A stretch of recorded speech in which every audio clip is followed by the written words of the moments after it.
Hola, ¿qué tal? ¿Cómo están todos? Un abrazo de este instituto. Pues vamos a empezar el día de hoy con una sesión muy interesante, una sesión dedicada a nuestros alumnos de tanatología forense. Entonces, pues bueno, son las 3 de la tarde con 8 minutos, ¿sí? Está la maestra Gabriela, María Gabriela Pérez Becerril y su servidora Ana María Sánchez Robles, que este día vamos a dedicar un par de horas de trabajo para hablar de temas de tanatología y temas de tanatología vinculadas con derecho. Así es que, maestra, pues buenas tardes, maestra, nos volvemos a encontrar. Platiquemos un poquito, ¿por qué es importante que los tanatólogos sepamos el ABC del derecho, que estemos vinculados con temas de derecho? Buenas tardes, maestra, buenas tardes a todos. Es muy importante empezar a fusionar la tanatología con el derecho, porque ambas son área social, ambas son ciencias y ambas van de la mano con todas las actividades que realiza el individuo, la persona, desde su concepción, vida y muerte. El derecho cubre todos estos aspectos, por eso es tan importante que podamos unirlas, derecho y tanatología. Excelente, y es entendido que no hay una sola cosa que hagamos que no tenga que ver con el derecho, toda nuestra actuación diaria, ¿no? Y ahora, como tanatólogos, tenemos que tener una buena base para poder sugerir, para poder orientar a alguien que nos pida ayuda.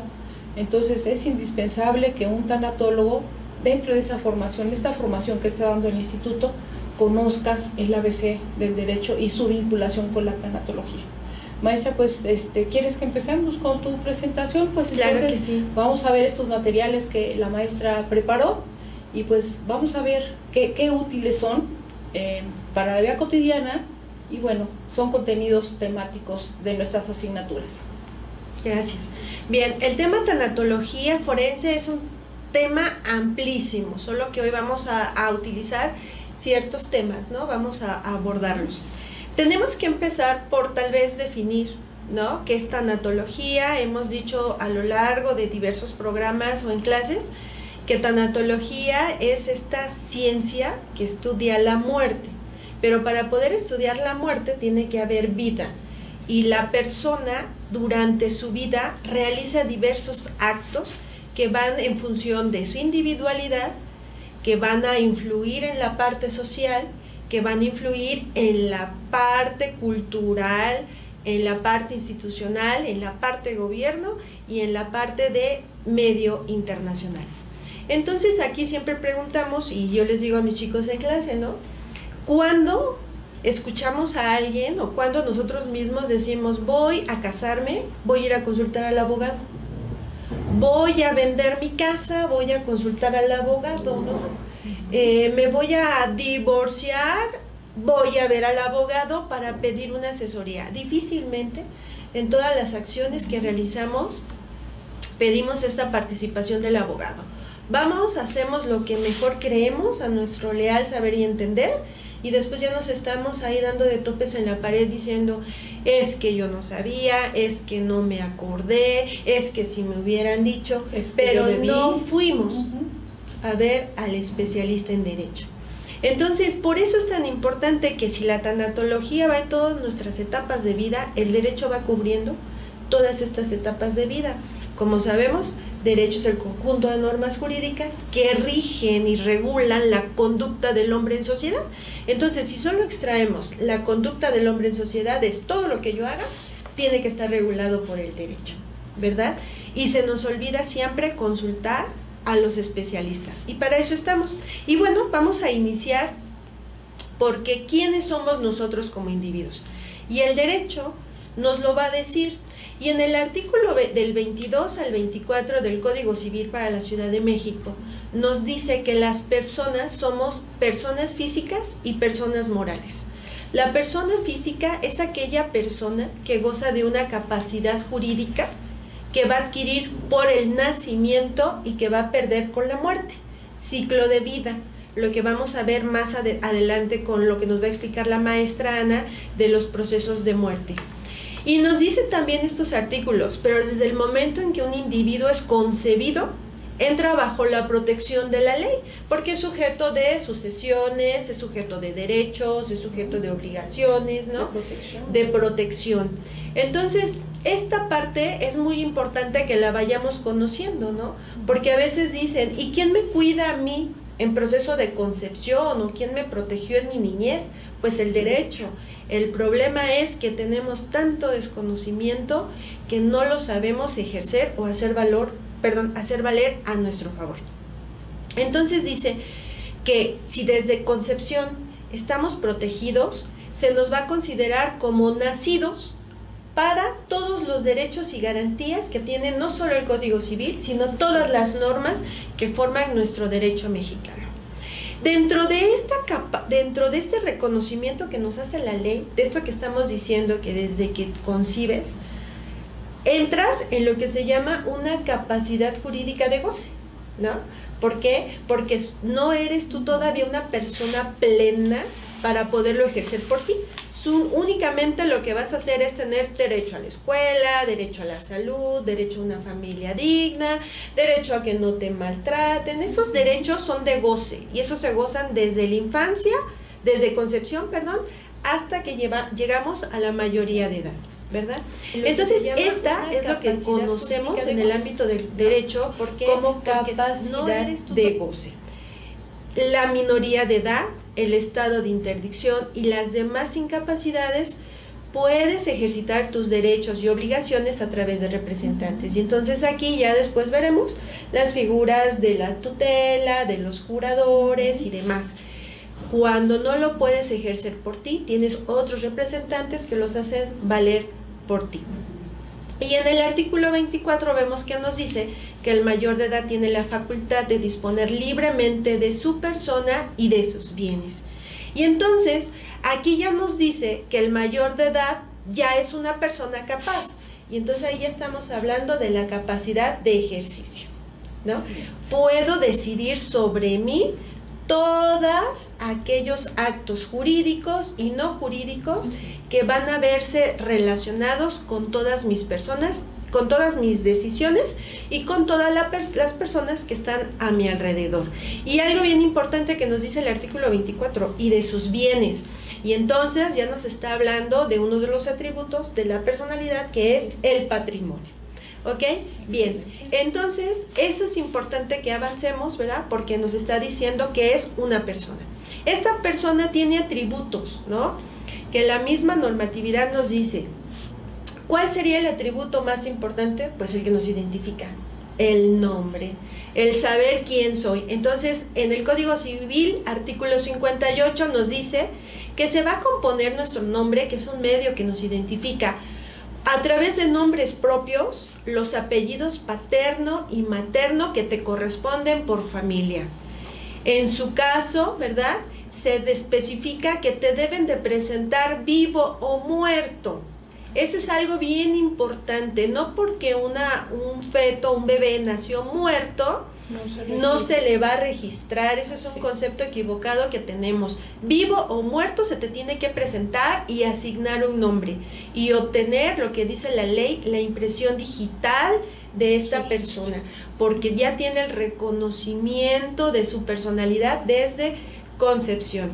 Y dice el código, si se desconoce el nombre de los padres, el juez del registro civil es el que te va a asignar el nombre y los apellidos y va a hacer constar en el acta que se levante de nacimiento esta situación. Entonces, el atributo principal de las personas es el nombre, es el que nos identifica, y aquí hay muchos mitos, siempre les digo a mis chavos, luego vemos información de internet donde nos dice que en México ya podemos decidir poner primero el apellido de la madre y si queremos el del padre no, y les digo, chicos, chequen la fuente, porque eso todavía no está aquí. Es un proyecto de ley. Está en proyecto de ley y mientras no salga de ahí, todavía no lo podemos poner en nuestro derecho positivo. Entonces, en México es bien importante, ¿verdad?, esta parte, nombre propio y apellido paterno y materno. Y también existe un artículo, me parece que es el 59 del código, que dice que no nos deben de poner nombres que causen burla, humillación, ¿verdad?, porque hemos tenido nombres verdaderamente vergonzosos y entonces eso van a crear conflictos en el desarrollo sano de la persona. La dignidad violencia, de la persona. claro. Y lo que queremos erradicar a través del derecho es la violencia. Maestra, y también algo importante, primer derecho de una persona que sea reconocida por el Estado. Y cuando Claro. ya tiene un nombre, que ya se puede armar ese CUR, ese RFC, pues ya existe para el Estado y por consiguiente va a ser receptor de sus 29 garantías individuales. Claro, y luego los padres con esta negligencia que no Así registran a los pequeños. Tenemos muchos casos de niños de 6 años que no han sido registrados, no van a la escuela y lo más grave es, no tienen cartilla de vacunación. No existen para el Estado. Para el Estado no existen, vamos, y entonces dices, bueno, 6 años y no tiene una vacuna. 6 años y cómo está, y entonces escuchas que dicen los papás, es que nunca se me ocurrió, o no sabía que lo tenía que registrar, ¿no? O lo dejé para después. O luego es que sus padrinos me dijeron, o lo bauticé, ¿no? Entonces es importante que cumplamos con todas estos elementos y estas garantías que nos da el derecho. Segundo atributo muy importante también es el domicilio. Y preguntamos, pues, ¿para qué es importante el domicilio? Pues porque es el lugar de nuestro asiento habitual, es el lugar en el donde nos pueden encontrar y donde nosotros podemos estar disponibles como nuestro hábitat, como nuestro centro de negocios, ¿no? Donde trabajamos, donde hacemos nuestra vida social. Eso es muy importante, tener un lugar donde vivir, ¿verdad? Porque eso nos va a dar identidad de población, de naturales, de demás, ¿no? Entonces, por eso es tan importante tener este atributo que es el domicilio. Y algo también, los derechos y las obligaciones se te notifican vía correo, vía correo postal, y el Estado puede ir a tocar a tu puerta y decir: Ana María, maestra Gabriela, tiene usted esta obligación, este derecho.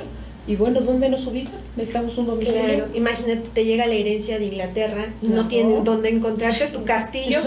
¿Cómo? ¿Dónde te van a notificar tu castillo inglés? Indispensable, un atributo de la persona, su domicilio. Su domicilio.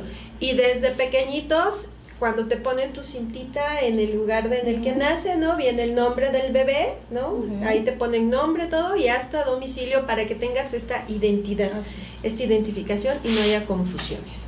Otro atributo, de la personalidad verdaderamente importante y crucial, maestra, el estado civil. Es divertido escuchar esto en clase, maestra. No, hombre, y les digo siempre, aquí no se aceptan preguntas personales porque causan honorarios, claro, ¿no? Ni la del primo, del amigo, ni nada. El estado civil, que tan fácil podemos decir, ¿no? Y luego en todos los formularios de las instituciones te preguntan estado civil y te ponen soltero, casado, viudo, divorciado, abandonado, quedado, que no sale en rifa, unión libre, todos esos. Esos no son estados civiles. No. Estados civiles, para la ley, nos dice su concepto doctrinario. El estado civil es un estatus o posición de índole jurídica que ocupa una persona en relación a la familia y en particular al matrimonio. No hay más, ¿no? Entonces, si es en relación al matrimonio, solo es estado civil, soltero o casado. No hay más, no hay ni viudo, ni en concubinato, no hay más. Medio casado, medio no. Divorciado, me salí de la casa hace 2 días, no existe. El estado civil es tan importante, porque del estado civil se nos van a generar muchos derechos, maestra, y obligaciones, ¿no? Y algo bien importante, en el derecho tenemos la institución de la familia. Y de ahí viene el estado civil. ¿Por qué? Porque tenemos un padre, una madre, que son el origen de la familia. Y de ahí vienen, pues, los hijos, ¿no? Los parentescos y demás. Más, sin en cambio, esa institución de familia es bien importante. ¿Por qué? Porque después oímos, en pláticas, ¿no? O cuando te van a consultar y te dicen, es que yo no me divorcio por los hijos. porque no quiero que ellos pierdan a su papá. Y yo siempre les digo, espérate, la disolución del vínculo matrimonial es entre tú y él. Ellos jamás van a dejar de ser sus hijos, ni él su papá. El estado civil es contigo, el parentesco es con los hijos, ¿no? Entonces estamos hablando de dos situaciones bien diferentes. Por eso es tan importante, maestra y chicos, que comprendamos muy bien qué es el estado civil. Y es mi posición jurídica en relación a la familia. Maestra, quita tantos problemas. Yo trabajé en el ISSSTE y decían, y es que llegó la primera esposa, la segunda. A ver, para el instituto, la única esposa es la que está registrada. Y solamente puedes quitar de beneficiaria a una esposa bajo dos circunstancias: que falleció o con un acta de divorcio. Claro. Entonces, todas esas complicaciones se quitan.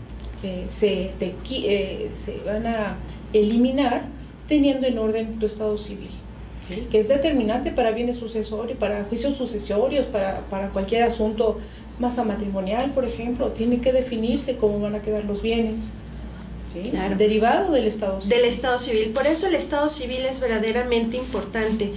Y luego hasta el día de hoy oímos comentarios que nos dicen, no, espérame, en el IMSS o en el ISSSTE me permiten una esposa y dos concubinas. No, y tú dices, eso no puede ser, ¿verdad? Pero bueno, eso es lo que normalmente ocurre. Otro de los atributos de la personalidad verdaderamente importantes es la nacionalidad, ¿no? Decíamos que se registra cuando tú naces un nombre, tus padres, pero ¿en qué lugar naciste? ¿No? Entonces, esta nacionalidad significa un vínculo que te une con tu estado mexicano, no con tu estado de donde hayas nacido, sino con el estado mexicano. Te va a adjudicar tu ciudadanía, donde vas a adquirir derechos y obligaciones y por lo tanto vas a estar sometido a este régimen jurídico, ¿no? Esto lo podemos apreciar en los artículos constitucionales 30 a 34, ¿no? Donde se nos refiere toda esta parte de la nacionalidad y de la ciudadanía. Entonces podemos ir viendo que nuestro nombre, nuestro domicilio, nuestro estado civil, nuestro estatus jurídico con el Estado son verdaderamente importantes y me están haciendo único. Único y diferente a todos los demás. Decíamos al principio, cuando veíamos el artículo 22 al 24, la capacidad. Esta capacidad, que es otro atributo que tenemos las personas, es una facultad de ser titular de derechos y obligaciones, ¿no? Y es lo que decíamos hace un momento, mi capacidad de goce, mi capacidad de ejercicio. Tengo derechos, tengo garantías, tengo beneficios, también tengo obligaciones y puedo ejercerlos en cierta etapa, ayudado por otra persona, y llega un momento, cuando llego a la mayoría de edad, en que los puedo ejercer por mí. Entonces, todos estos que hemos visto hasta ahorita me hacen una persona única. Y como decíamos, que nos daba el origen del patrimonio, y el patrimonio, que es el último atributo de la personalidad, que es todo el conjunto de bienes y deudas que posee una persona, que puede comprender objetos materiales, derechos u objetos inmateriales, que forman parte de mi propiedad privada, ¿verdad? Y que yo decido de forma muy, muy personalísima qué hago o qué no hago con ellos. Claro que sí. Y entonces cada uno de estos atributos que yo tengo como personalidad, de personalidad, se van a ver afectados cuando viene la muerte. Claro, y este es un tema súper complejo cuando vemos estos juicios, cuando estamos acompañando, sugiriendo en temas de tanatología el patrimonio, y vemos que una persona está enfermita y se está complicando el tema del patrimonio entre los familiares, y cuando hablamos de capacidad, que hay un hermanito o un familiar con discapacidad, esa persona tiene capacidad de gozar de eso, pero no va a poder disponer, ¿sí? No va a poder vender, no va a poder realizar actos jurídicos, y todo eso pues vinculado perfectamente con nuestro tema, que es tanatología. Entonces, ya entiendo, maestra, y cada vez defiendo más la posición como abogada de trabajar estos temas de derecho en nuestra maestría, en doctorado de tanatología. Son fundamentales. Nos aplanan el camino y mejora la relación de las personas. Claro, y nos va haciendo que si conocemos esto, podemos tomar decisiones más sabias. Claro. Y nos podemos ahorrar gastos innecesarios y complicaciones a futuro. Así es. ¿No? Siempre les digo a mis chicos, nosotros a veces no sabemos prever. No sabemos tomar decisiones que nos hagan prever, evitarnos un posible problema. No, sino ya que estamos en el problema, queremos solucionarlo. Pero queremos solucionarlo desde una posibilidad como si nunca hubiera existido. Y eso es verdaderamente imposible. Lo que tenemos que hacer es saber esto que es tan elemental, tan básico para nosotros, y poder a partir de ahí tomar decisiones, decía hace un momento, más sabias, más adecuadas. Maestra, y hay que tener una cultura jurídica. Este ABC tan básico de tener nuestra situación patrimonial, nuestra relación de personas, ¿sí?, con el Estado civil, cómo da orden en una casa. Entonces, definitivamente todo mundo debe de tener el ABC de esto. ¿Sí? Sí. Y quitarse complicaciones, ¿sí?, y llevar lo más ordenada que sea posible la vida, de lo que hablábamos hace un momento, antes de llegar a ese tramo final que nadie quiere ver, y por eso los tanatólogos nos dedicamos a ese tramo tan importante, ¿no?, tan fuerte emocionalmente, pero pues bueno, nos gusta este tema de abordar este tema de tanatología, y bueno, desde la óptica jurídica y también desde la óptica humanista, como se ve en este instituto. Sí, pues adelante, maestra. Bien, entonces estos son nuestros atributos de la personalidad. Es importante comentarles a todo nuestro auditorio que a través de nuestras redes sociales pueden iniciarnos con preguntas, comentarios, para que la maestra y su servidora los podamos ir atendiendo. ¿Qué institución, verdad, es la que va a regular o se va a ver vinculada precisamente con todos estos actos de la persona? Pues es esta institución que a veces no validamos y que decimos, ay, tengo que ir al registro civil, ¿no? Ay, qué flojera, ¿cómo? Tengo que ir a pagar. Pues sí, el registro civil es una de nuestras instituciones que se hace cargo de nosotros en todos nuestros actos jurídicos que hacemos, ¿verdad? Y que debemos de ir. En la Ciudad de México, el registro civil está a cargo de los jueces de registro civil autorizar todos los actos del Estado civil, y va a extender todas las actas relativas a nacimiento, reconocimiento de hijos, adopción, matrimonios, divorcios administrativos, concubinatos, defunciones, rectificaciones de estas actas, reconocimiento de la identidad de género actualmente, y esta base de deudores alimentarios que tan necesariamente tuvo que surgir, y otras dos figuras que vamos a ver un poco más adelante: declaración de ausencia y presunción de muerte, entre otras cosas, así como los asientos relacionados de los divorcios judiciales que se hacen, que hacen las personas y que se deben de quedar registrados para poder continuar de las actas de divorcio. De las actas algo bien que se importante, hacen. retomo un poquito, Benito Juárez con esta ley de reforma, cuando él asume, dice, el Estado debe de estar configurado población, territorio y gobierno, y la población la llevaba registrada a la iglesia, en los libros de la iglesia. Entonces, pues bueno, Benito Juárez, entrando por Veracruz, e inicia la configuración de esta institución que le da estructura a la población mexicana. Claro. Así es que de verdad que fundamental es tener un registro civil ordenado. Y que aprovechemos esta institución del registro civil, porque es para nuestro beneficio. Y siempre les digo a mis chicos, revisemos nuestras actas, revisemos nuestros nombres correctos, revisemos que nuestros padres sean nuestros padres, que nuestra familia sea nuestra familia, porque ante un momento de una muerte inesperada o sorpresiva, vamos y sacamos ahí del último cajón el acta y nos damos cuenta que no coincidimos con los parentescos, títulos, ¿no?, con fallas. Claro, títulos y cosas así. Entonces es bien importante, nunca le prestamos atención a estas actas. Te divorcias, el abogado te dice, aquí está su sentencia, ¿no? Y nunca pregunto, ¿y qué sigue? ¿Ya con esto estoy todo? No. O el abogado me dice, ¿sabe qué? Hay que hacer el registro en el registro civil. Ay, no, abogado, ¿para qué eso usted lo hace?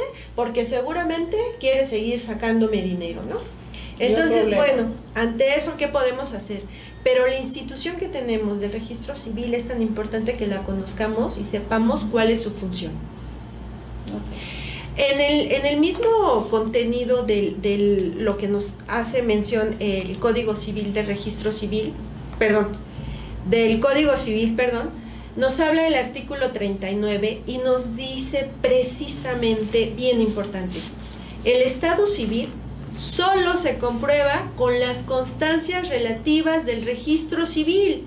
Ningún otro medio de prueba es admisible para comprobarlo, salvo los casos expresamente exceptuados por la ley, que prácticamente no existen. No existe, claro. El registro civil podrá emitir constancias parciales que contengan extractos de actas registrales y harán prueba plena sobre la información que contengan. Siempre cuando pedimos para iniciar algún juicio civil, ¿qué documentos tenemos? Como las actas, te dicen, no tengo acta, pero tengo fe de bautizo. Pero tengo el comprobante de, no, eso no nos sirve. Documentales públicas. Documentales públicas, por eso la naturaleza de la prueba, ¿no? Y ahí nos estamos enfocando al área procesal civil, ¿no? ¿Cuál es la validez y el reconocimiento de estas probanzas? Que lo que el Estado civil registra tiene fe pública. Claro, son sus propios documentos generados por el propio Estado y están validados por él. Y no son sujetos a duda. ¿Vamos? Así es. Entonces, por eso es la validez de un acta. No hay nada que hacer. No hay absolutamente nada que hacer. Entonces, por eso es tan importante que tengamos el debido cuidado de que estas actas estén especificadas como deben de ser, ¿verdad? Bien. Después tenemos otro artículo a resaltar, ¿verdad? Que nos dice el artículo 50. Las actas del registro civil extendidas conforme a las disposiciones que preceden hacen prueba plena de todo lo que el juez del registro civil en el desempeño de sus funciones da testimonio de haber pasado en su presencia, sin perjuicio de que el acta pueda ser redarguida de falsa, o es decir, que se le haga valer una falsedad o una invalidez. Las declaraciones de los comparecientes hechas en cumplimiento de lo establecido por la ley la hacen fe hasta que se pruebe lo contrario, ¿verdad? Es decir, en relación al artículo anterior no hay motivo para dudar del contenido de estas actas. Su validez es plena y no existe otra prueba que vaya a quitarles este valor que ellas ya tienen. Y bueno, vamos a iniciar por lo que son las actas de nacimiento. Las actas de nacimiento, ¿verdad? Lo que deben de contener es lo más importante. Dice el artículo 54, las declaraciones de nacimiento se harán presentando al niño ante el juez del registro civil en su oficina o en el lugar en donde el pequeño haya nacido, ¿verdad? Es decir, hay circunstancias que a lo mejor por cuestiones de salud el niño no puede moverse, y entonces el oficial del registro civil tiene que ir al cunero o al área de terapia intensiva a verificar que este bebé haya nacido.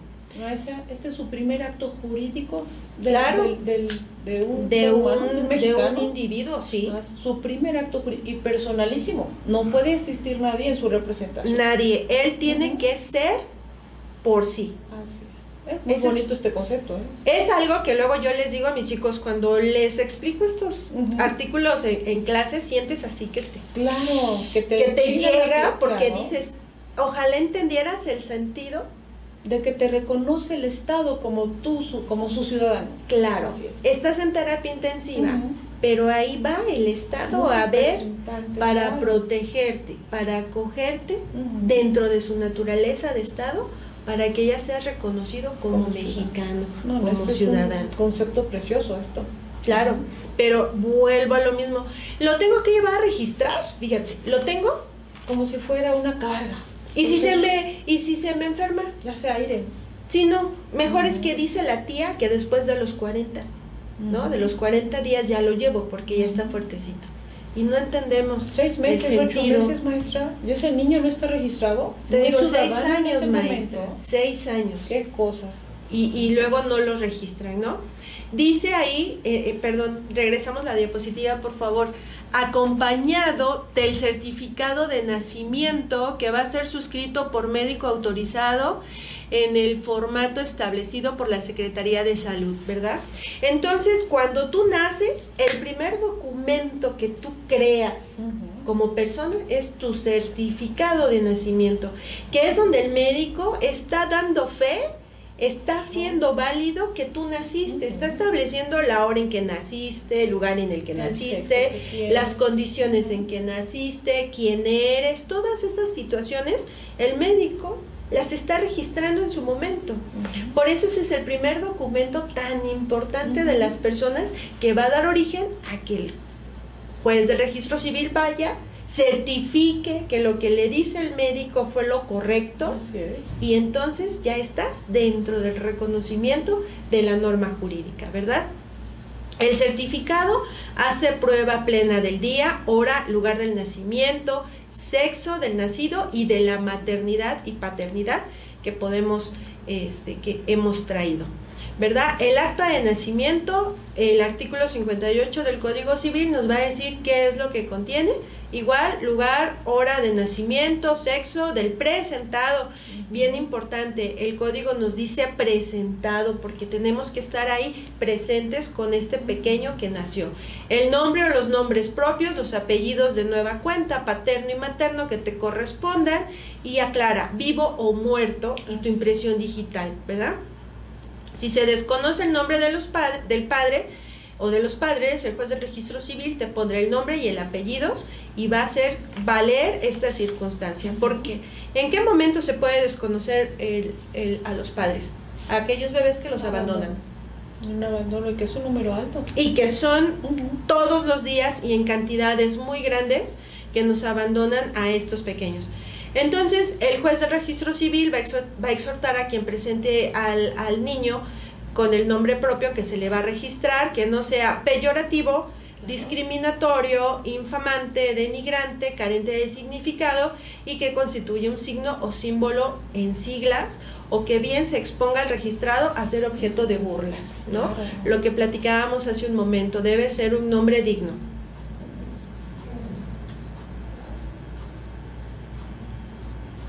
Ok, vamos a hacer una pausa. Una pausa, ¿verdad? Y vamos a escuchar los avisos que tiene nuestra institución y en un momento regresamos.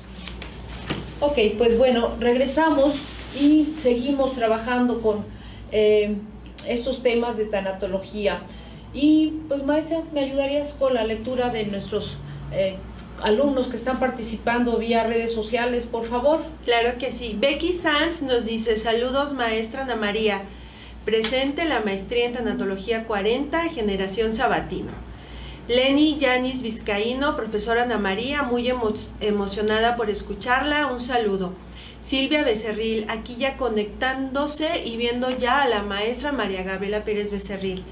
Jeremy Iron, saludos maestra, su alumno Jeremías Girón. Juana Lemus, saludos maestra Ana María, gracias por compartir tan importante información, maestría en tanatología 40 generación Sabatino. Dani Aguilar, qué gusto escuchar a estas dos profesoras tan excelentes como abogadas y maestras en este tiempo donde no podemos asistir a clase, mínimos escucharlas así, muchas gracias y saludos a las dos. Gabriela Chavarría, ambas hermosas por fuera su personalidad y por dentro su sabiduría, alegran mis sentidos, aún más en esta cuarentena. Saludos, generación 19, días jueves, derecho. María Candelaria Martínez Flores, saludos maestras, no tengo el gusto de conocerlas, pero felicito a la institución por las clases de este medio. Soy alumna de la generación de Derecho 18A Sabatino. Bien, y pues bien, por nuestros alumnos. Y maestra, qué bueno, se siente agradable el afecto de nuestros alumnos, la verdad. Sí, es reconfortante. Y bueno, y insisto, motivador. Esto va a ser una vía, sí, claro, nos motiva a que sigamos haciendo las cosas. Ya son 3 participaciones que tenemos juntas, así es que vamos a seguir haciendo inventos, proyectos. Muy bien, se vale. Sí, trabajando. Todo lo que reditúe en conocimiento, en experiencia para nuestros alumnos, que les aplanemos el camino o los enfrentemos a situaciones que van a ellos a encontrar, pues vamos a trabajar en ellos, ¿sale? Ok, bueno, también avisamos que nuestra institución hoy a las 6 de la tarde va a trabajar con el tema de las experiencias que hemos tenido en esa plataforma Zoom. ¿Sí? Es interesante esta nueva conducta, este nuevo comportamiento, tanto de profesores como alumnos, para podernos enfrentar y seguir comunicando y seguir con este proyecto llamado educación. Entonces, pues hoy a las 6 de la tarde, un grupo de personas, ¿sí?, se han reunido y van a estar interactuando con las personas que quieran participar también para hablar de las experiencias que hemos vivido a través de la plataforma Zoom. Entonces, pues bueno, el ID para poder ingresar es 647-061-866, no necesita contraseña, lo repito, el ID 647-061-866, sin contraseña, entrando a las 6 de la tarde y está el espacio abierto para poder participar de estas experiencias fuertes, interesantes, innovadoras, y que creo que ya nos habíamos tardado, que ahora por necesidad lo hacemos. Pero bueno, esta es la educación del siglo XXI, ¿sí? Pues maestra, si continuamos con tu tema, por favor, ¿sí? Que es interesante el tema de los registros y actas de nacimiento. Claro. Platicábamos hace un momento que es un acto, es el primer acto jurídico, ¿no? Y al estar protegido dentro del ámbito del derecho, por eso quiero resaltar este artículo 63 del Código Civil, que dice: se presume, salvo prueba en contrario, que un hijo nacido en el matrimonio es hijo de los cónyuges, ¿no? Se presume. Se presume, ¿por qué? Porque en el matrimonio, al ser esta institución familiar, social, jurídica, no queda lugar a duda que la procreación es de este mismo matrimonio, ¿no? Y para que nos empecemos a quitar esos mitos que siempre hay en todas las familias, ¿no?, que van a ver si de veras el bebé se parece al esposo, claro, ¿verdad? Claro. Y nomás no se parece al esposo y empiezan a estigmatizar a este pequeñito, es que no está morenito como nosotros, nos sacó los ojos azules, entonces este no es nuestro hijo, ¿verdad? Es de nuestra tribu. Claro.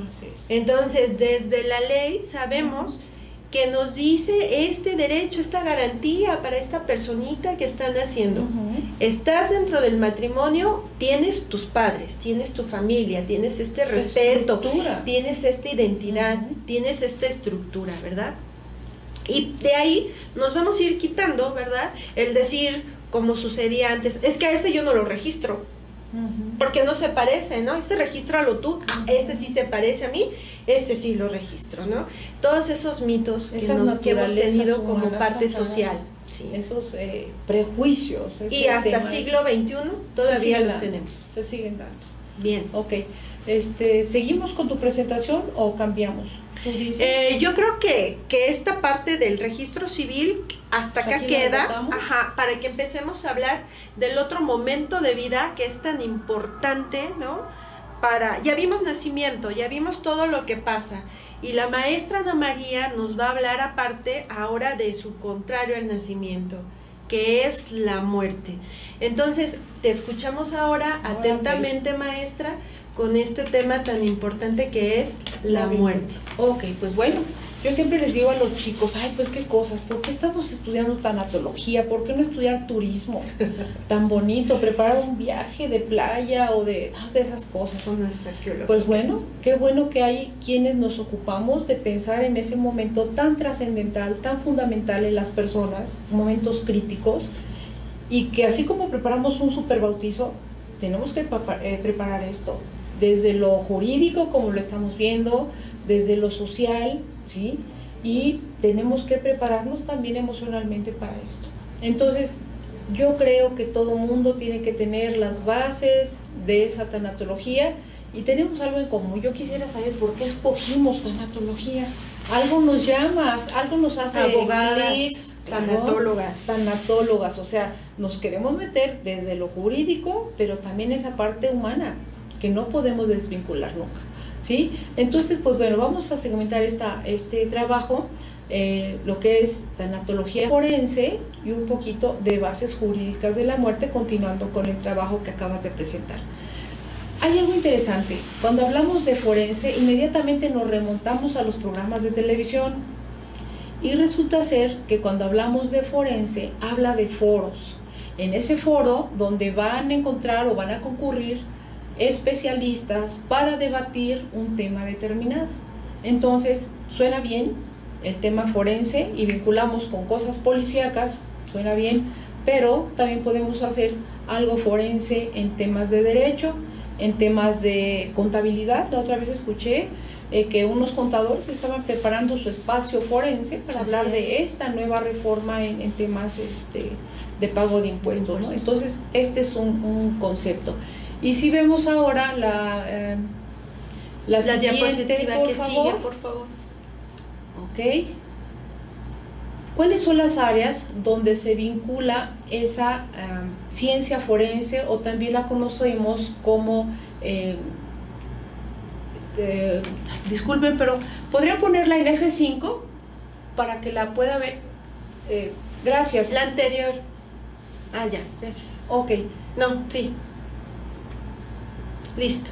Ok, perdón, pero es que me falla un poquito la vista. Entonces, las ciencias forenses, bueno, están vinculadas al derecho, la antropología, que habla de las estructuras, las formas de los esqueletos, ¿sí? El cómputo forense, que es desde usar todas las tecnologías de comunicación y de información, y desde el hecho también de que vayan a inspeccionar una computadora para ver qué IP se vincularon, qué páginas se consultaron, y ahí está el cómputo forense.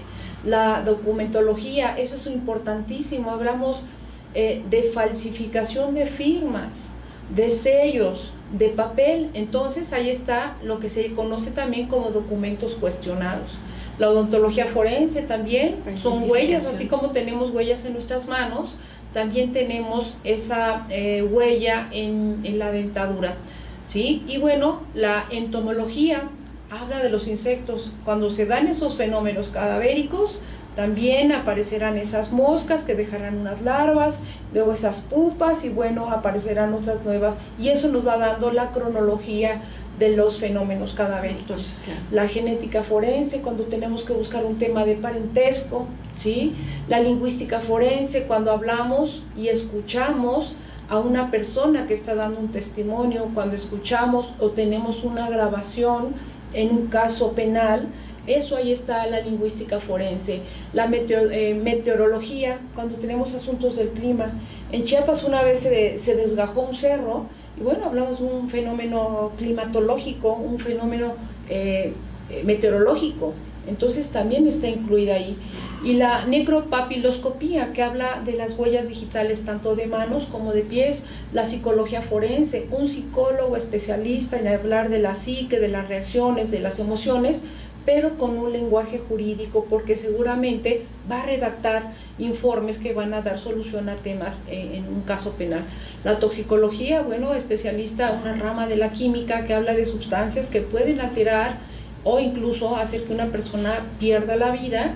Y bueno, pues esa criminalística, que es un conjunto, una base importante del derecho, que habla de todo el estudio, de todo el escenario para dar una posible solución, un porqué o un análisis del por qué se cometió algún delito, o la pérdida de la vida o una lesión. Y la balística, un área también donde se observa, se reconoce qué tipo de arma, las distancias, trayectorias y armas de fuego, y también explosivos. Eso es lo que trabaja la balística. Y si vemos la siguiente diapositiva, por favor. Ok. Cuando trabajamos en derecho y trabajamos en tanatología, es imposible no especular. Abogado que piensa plano, no está entendiendo lo que es el derecho. Nosotros nos podrán decir alguna cosa a las personas que defendemos, pero podría haberse suscitado otra. Hay una teoría que dice que solamente la víctima y el victimario saben lo que pasó, y eso pensando que no estuvieran en estado alterado. Entonces siempre tenemos que especular, ¿de acuerdo? En materia, lo que mencionábamos, tenemos que saber de derecho, en materia penal, que estamos hablando de temas de pérdida de la vida o lesiones, hay un sujeto activo y un sujeto pasivo. Hay un delito, ese delito que puede ser generado únicamente de dos formas. Alguien que lo comete en su carro, ¿sí? O la otra, también se puede cometer un delito no haciendo las cosas. Y el mejor ejemplo, y cuando hablamos de este tema, una persona necesita tomar un medicamento a una hora determinada y no se la dieron. Y con eso le disparó la presión o le produce un infarto. Entonces, un delito solamente se comete por una acción o por una omisión. Algo pasa también cuando una persona genera un delito aquí en su cabeza y lo conocemos como el elemento interno. Quería hacerlo, ya lo había planeado, ¿sí? Y la otra no quería hacerlo. Una persona que va manejando en su carro y se le atraviesa a alguien y lo arrolla, lo que siente es culpa, ¿sí? No había intención. Entonces, son de las cosas que tenemos que saber también, entender en este mundo de la tanatología, observar, ¿sí? Por si acaso tenemos que sugerir o acompañar a alguien. El Estado va a dictar medidas de seguridad, ¿sí? ¿Para qué? Para prevenir un delito o para prevenir un segundo delito. El Estado reacciona de esa forma, sancionando de inmediato o imponiendo medidas de seguridad. Cuando se genera un delito, solamente hay dos formas de avisar al Estado: una querella y una denuncia. La querella va a ser la persona, únicamente la persona, a título personal, a petición de parte, ¿sí? Violencia doméstica, fraude, lesiones, esos que se dan de golpes entre los carros, solamente ellos pueden ir a denunciar. La mamá que le pegan a su hija, no, tiene que ir la hija a denunciar, ella va a ser la querellante. Y luego la denuncia, por su nivel de gravedad, cualquiera puede presentarse a hacer esa denuncia, y ojalá que se expanda, se aumente esa cultura de la denuncia para aportarle la paz y la tranquilidad de este país. Entonces, bueno, también hace un rato ya hablabas de quién es capaz. Bueno, también para el derecho hay gente que va a ser capaz de recibir el castigo por haber cometido un delito. ¿Qué se necesita? Primero, haber cometido el delito. La otra, que sea mayor de edad. Y la otra, que esté intelectualmente bien. Entonces, a eso le vamos a conocer como imputable y que es capaz, ¿de acuerdo? Entonces, pues bueno, vamos a también conocer que hay delitos que se consumaron, ¿sí? Que se realizaron, y otros que se iban a hacer, pero listos, porque también son sancionables. Claro, o sea, nada más lo iba a golpear, lo iba a matar, pero a eso inmediatamente van a intervenir el Estado sancionando. Afortunadamente la norma jurídica es la única que tiene la figura coercitiva, la que nos obliga. La norma social, la de conducta, pues no, solamente el reproche de nuestro grupo social, pero la jurídica es así, o enmiendas o te sanciono, ¿de acuerdo? Entonces, pues bueno, también en este tema de cuestiones forenses, no nada más es decir, pasó, me hicieron, tenemos que probar, ¿sí? Y en esto vamos a usar esas documentales públicas, estas actas como las que decía, todos los documentos que nos da el Estado, documentales privadas, los documentos que nosotros generamos en lo privado, ¿sí? Necesitamos también testimonios. Es tan bonito el concepto de testimonio, es dar fe de lo que recibimos a través de los sentidos. Así es. Yo vi, yo oí, ¿sí? Yo sentí, ¿sí? Yo escuché, esos son elementos para dar testimonio. Entonces, esto es lo que debemos de saber como tanatólogos también, una confesión. Cuando alguien admite que hizo un daño, pues ahí está, que es un perito, un técnico, un especialista. Imagínense, hay peritos tanatólogos, ¿sí? Entonces, aquí hay una especialidad, puede dar fe un perito tanatólogo de un acontecimiento. Y bueno, también puede llegar la policía, ¿sí? La policía de investigación al lugar de los hechos y validar el espacio, ¿sí? Es parte de cómo se va armando una carpeta de investigación, ¿sí? Y bueno, pues, y lo que insisto, la presunción que siempre, siempre deberá de existir, y la conocemos como la ficción humana y legal, ¿sí? Entonces sí, seguimos por favor. De todo esto, ¿sí? Es el uso, también conocemos a la parte forense como la medicina legal, ¿sí? Es el uso de técnicas científicas que las vamos a usar para un proceso porque ya estamos en un aspecto jurídico. ¿Qué significa esto? Que es la aplicación de diferentes ciencias como las que mencionaba hace un rato para probar la responsabilidad de un posible hecho delictivo, ¿sí?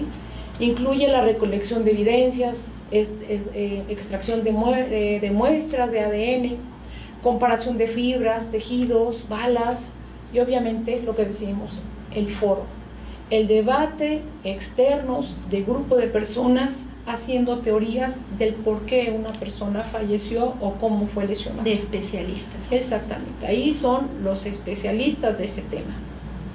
¿Ok? Y bueno, maestra, no va a haber espacio donde yo no hable y vincule la persona humana, la dignidad humana y la seguridad humana.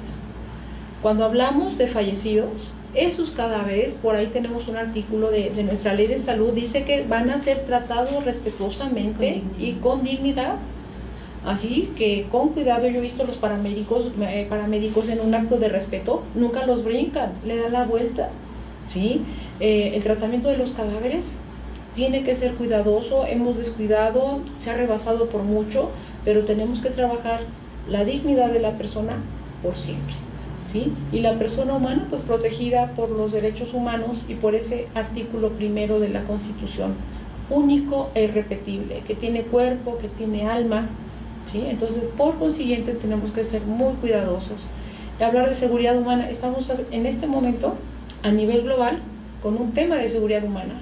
El Estado va a reaccionar y protegernos, dice la definición, libre de todo tipo de amenazas. En este momento tenemos una y el Estado y el planeta está reaccionando ante esa circunstancia.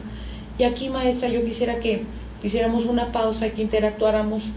Tanatólogo no puede ser prejuicioso. No. Tanatólogo tiene que ser gentil, no puede ser imperativo, acompaña, sugiere, ¿sí? Yo no imagino un tanatólogo en un momento de emociones fuertes y que alguien llegue con energía y con un tono de voz que quiera dominar un tema. Que ordene, ¿no? Claro, entonces, y prejuicio, ¿sí? Pues a lo mejor una persona se murió de tal padecimiento, un chico con adicción, un suicidio, y eso causa problema, y a la gente le da pena, ¿sí? Saber o decir de qué se murió su familiar, y eso pues un tanatólogo tiene que ser muy ecuánime, muy respetuoso, ¿sí? Y quitarse de todo tipo de prejuicios. No sé si quisieras tú comentar algo al respecto. Claro, algo importante, como dices, maestra, es que también como tanatólogo no nos proyectemos con lo que nos están diciendo. Esa es parte de lo no prejuicioso, ¿no? Tal vez hay muchas cosas que yo no comparto con la persona, pero no es mi momento. Es los elementos, las herramientas de la persona, dejar de hacer esas expresiones, ¿no? ¿Se suicidó? ¿En serio? No, nosotros debemos de ser completamente neutrales de esto. Eso es lo importante, ¿no? Y sobre todo no es darles nuestros consejos, porque si no somos consejeros, es ayudar a la persona, sí, a que a través de sus recursos ella encuentre sus soluciones, no imponer. Yo en tu lugar haría nada que ver, acompañarlo porque no lo podemos resolver, solo lo escuchamos, estamos con él y sobre todo algunas veces sugerirle, pero es si tú quieres. Sí, cuando decimos que asesoramos, como que hay una figura superioridad. Entonces no, yo creo que ahí no es. Por eso yo remarco, acompañamos, sugerimos, y cada familia y cada entorno tanatológico es único. Sí. Así es que no hay un manual, se va acomodando de acuerdo. Generalizar no se puede. Imagínense que hiciéramos en este momento también prejuicios de que alguien muera del coronavirus. Ya hay. ¿Sí? Cuando fue el momento del VIH, el cáncer, maestra, cuando todavía se desconocía el tema del cáncer, que pensaba que era contagioso, ¿no? Entonces, pues bueno, así en ese marco, cuidar a la persona, cuidar su dignidad, su seguridad, ¿sí? Ese tanatólogo sin prejuicios, ese trato amable, ¿sí? Humano. Claro, ¿sí? No imperativo, no invasivo, ¿sí? Y que siempre debe de acompañar si se lo piden, y sugiere también si se lo piden, porque también esos que intromisivos, sí, pero si todavía no le piden la sugerencia, ¿no? Entonces, pues, esa parte. Muy bien, si vemos la que sigue, por favor. Y bueno, aquí me arranco, eso también es fundamental. Cuando hablamos de derechos humanos, nuestro derecho mexicano, el bien más preciado y protegido por todas las civilizaciones y por todas las legislaciones es la vida. Entonces, lo ponemos en esta jerarquía y pues hay aquel que atente contra el bien más importante, ¿no? Y cuando lo vemos en un aspecto general, no nada más vida es que se llenen los pulmones, que funcione o inicie la función cerebral. La vida es un contexto, un concepto amplio, ¿sí? De vivir en cantidad, calidad, en dignidad, con lo mínimo necesario, ¿sí? Entonces la vida es un aspecto importantísimo, ¿sí? La ONU tiene unos esquemas, unos parámetros muy altos también, lo que es calidad de vida. Entonces cuando dijeran, no, pues que en un medio ambiente tal, tantos metros cuadrados en tu casa tal, con unas condiciones alimenticias tal, sí es cierto, son muy importantes, pero bueno, van a ser proporcionados a la latitud donde se vive, ¿sí? Entonces yo creo que cuando vemos y hablamos de vida así, un mundo impresionante, ¿sí? Y cuando hablamos de vida, hablamos de respeto. ¿Quién es una persona? ¿Qué decide ser una persona? Cuando hablamos de no prejuicios, yo siempre lo digo, bueno, pues alguien en su vida es una chica, pero viene en cuerpo de chico, o trae su cabello morado, o quiere ser religioso, o es protestante, o es político, o es músico. Entonces eso es vida, lo que te permita vivir en un estado de dignidad. Y por eso, insisto, tenemos que ser muy respetuosos del derecho. El derecho lo pide como primer elemento, ¿sí? Como un derecho humano, ¿sí? Entonces, pues bueno, fundamental este tema de qué es la vida. Y ahora vámonos a nuestra materia prima. Contrario. Así es, versus la muerte. Habla de mors, que es gen, ¿sí? La muerte es el término de la vida, la posibilidad del organismo de que concluya ese proceso homeostático, ese proceso que es de autorrecuperarse, y es cuando los signos vitales, ese físico, se va agotando y va extinguiéndose. Coloquialmente, dejar de vivir. Cuando hablamos, porque la tanatología no nada más se limita, es multidisciplinaria, habla de los aspectos físicos, espirituales, jurídicos, y bueno, pues aquí hablamos de algo hasta místico, separación del cuerpo y espíritu. ¿Alguien ha visto al espíritu? ¿Alguien ha visto el alma? No, pero ¿cómo decimos me dolió hasta el alma? ¿Sí? Entonces estamos hablando metafóricamente, pero encierra, ¿sí?, un mundo de información que puede ser religiosa, puede ser espiritual, jurídica, del mundo de la tanatología. Otro concepto es la elevación de la esencia y la separación de la materia.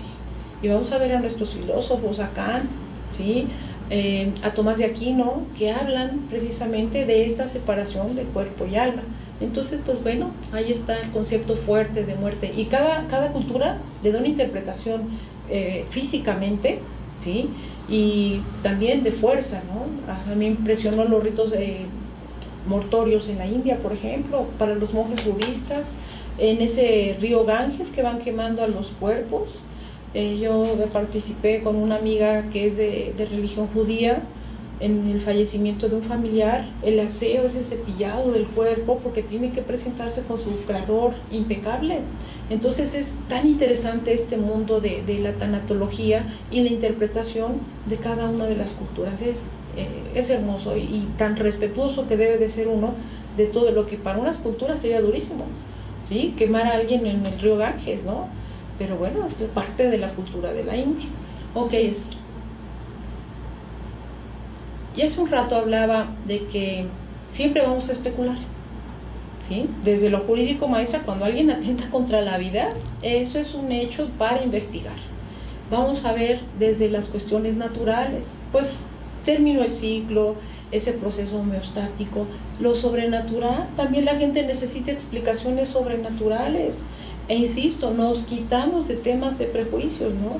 En la parte religiosa, pues cuando alguien concluye su existencia, pues desea que esté su familiar con su creador, y muy válido.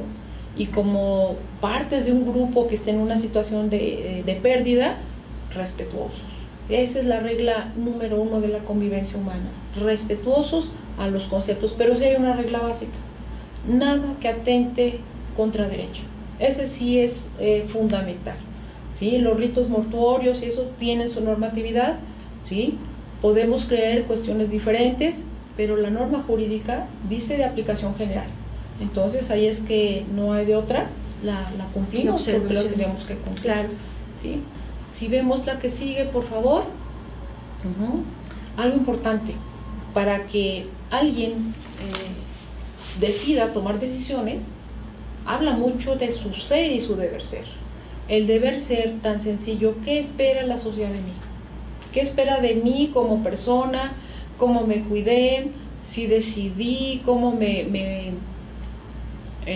resetea, me exige la sociedad que sea?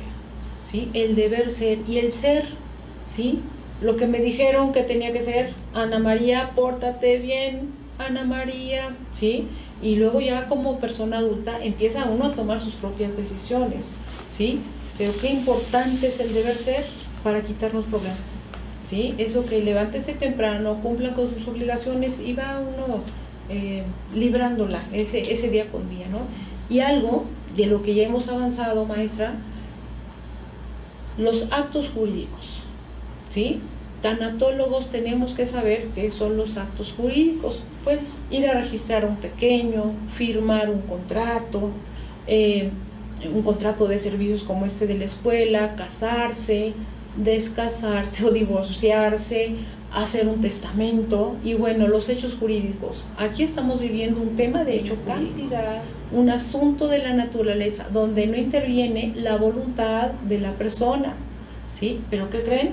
Tanto los actos y los hechos jurídicos tienen consecuencias de derecho. Y tanto que estamos metidos en nuestra casa, ¿sí? Y si alguien firma un contrato, tiene consecuencias. Así es. Entonces, pues bueno, contra los hechos no hay nada que hacer, pero sí van a tener consecuencias, ¿sí? Y bueno, pues eso es cosa, como digo yo, el ABC que debemos manejar en tanatología. Y vámonos ya a los tecnicismos de la tanatología, maestra. Bien. Inhumar, enterramiento, ¿sí? Que se ha cumplido con los requisitos establecidos por la ley sanitaria. Nadie puede llegar, inhumar, ¿sí? Enterrar a una persona. Tiene que tener su certificado de defunción. Con posterioridad se generará el acta de defunción. Pero son tecnicismos que todo mundo debe de conocer. Exhumar, extraer, desenterrar el cadáver de la sepultura. ¿Cuándo se puede hacer eso? Únicamente a través con la autorización de un juez, ¿sí? Porque está sujeto a una investigación, ¿sí? Entonces, exhumar para fines antropológicos también, ¿de acuerdo? Y bueno, pues otro tema que tiene que ver con toma de decisiones, que es la cremación, ¿sí? Es quemar un cuerpo hasta dejarlo en estado de cenizas. ¿Sí? Maestra, me gustaría hacer una pausa aquí porque creo que viene lo jurídico y lo tanatológico. Adelante. Maestra, ¿qué sucede cuando a la generalidad le preguntamos: oye, cuando tú mueras, ¿qué quieres que hagamos contigo? ¿No? Claro. Y qué pregunta tan difícil, ¿no? Porque, ¿qué? ¿Quieres que me muera? Exacto. ¿O qué? Sí. ¿Qué vas a hacer? ¿No? Y qué difícil es poder decidir: quiero que me inhumen, ¿no? Quiero que me cremen y quiero que lo hagan. Y bueno, tienes el valor de decirlo y te dice tu pareja: no, ni más. No, a ti no te voy a hacer cenizas. Sí, no, tú te tienes que ir a la tierra, porque tengo que llegar yo después y alcanzarte, ¿no? Sí. ¿Qué opinas de esto, maestra? Pues fuerte, pero tenemos que trabajar, ir educando a la gente. Y bueno, también nuestra esfera social dice algo. También no sé si tengamos los panteones suficientes en esta ciudad, y hay enfermedades que tienen que ser por cremación. Alguien que tiene una sepsis tremenda, claro, se sugiere que los cuerpos sean quemados. Claro. ¿Sí? Entonces, tenemos que preparar, hacer parte de nuestra vida cotidiana los comentarios de lo que quiero. ¿sí? Claro. Y aparte estamos hablando de nuestra voluntad, maestra. Otro bien jurídico que protege el derecho es la libertad. Y una persona cuando fallece puede decidir qué es lo que quiere que se hagan con ella. Indudablemente. Y yo escuché a alguien muy fuerte también que dije, bueno, y de cierta forma tienen razón, pero, ahí viene el pero, que decía, es que cuando se muera mi mamá, eso lo vamos a decidir nosotros. Bueno, y entonces la voluntad de la mamá no tiene validez. Entonces yo creo que tenemos que trabajar en un vínculo de comunicación, ¿sí? Entonces pues vamos a hacer una pausa para seguir viendo la información de nuestra institución.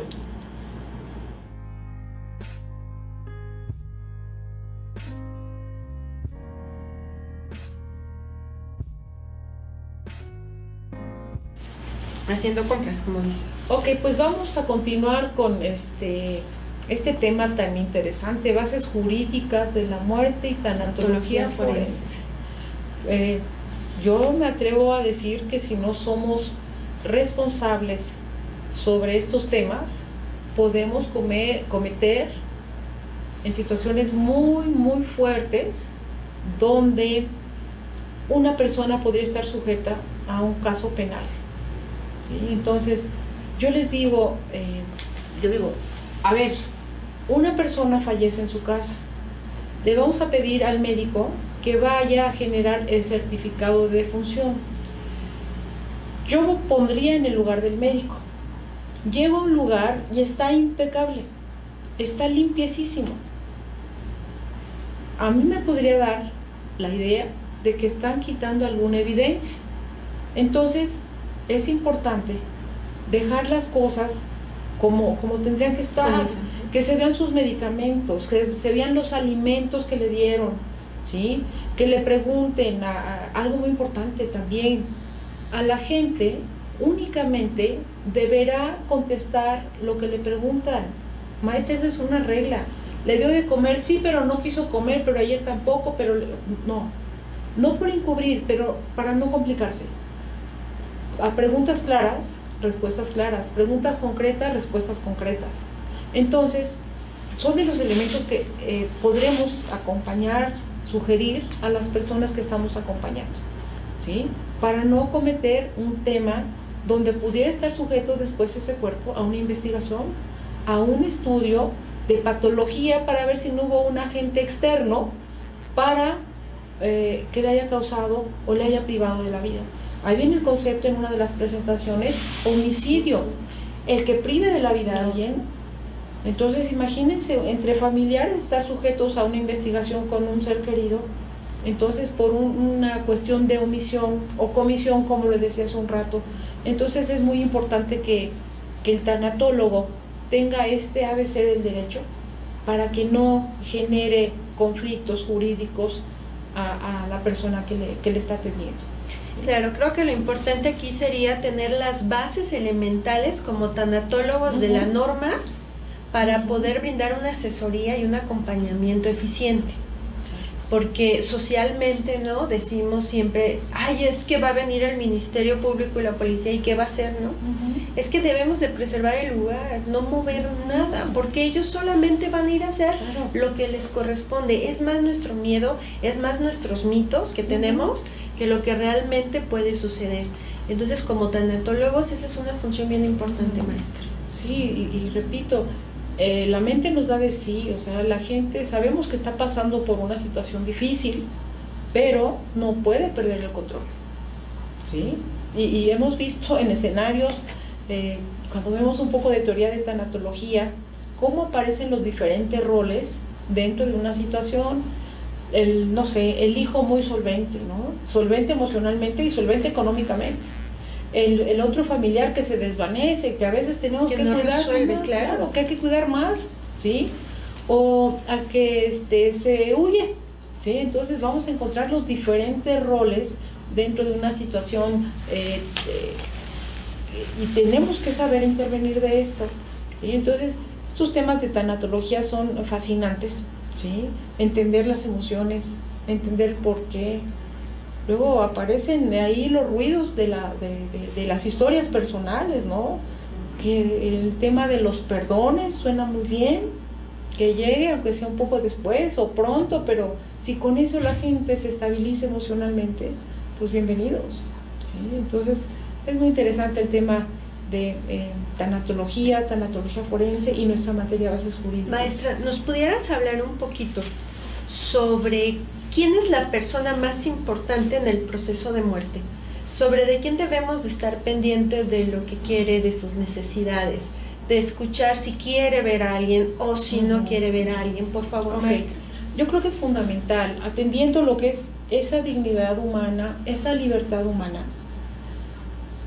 El eje rector tiene que ser el paciente, tiene que ser la persona, y hay que dejarlo ir en las mejores condiciones, en pro de esa persona y en pro de las personas que se van a quedar, porque al ratito va a aparecer algo que no nos gusta, y además el concepto es fuerte, se llama culpa.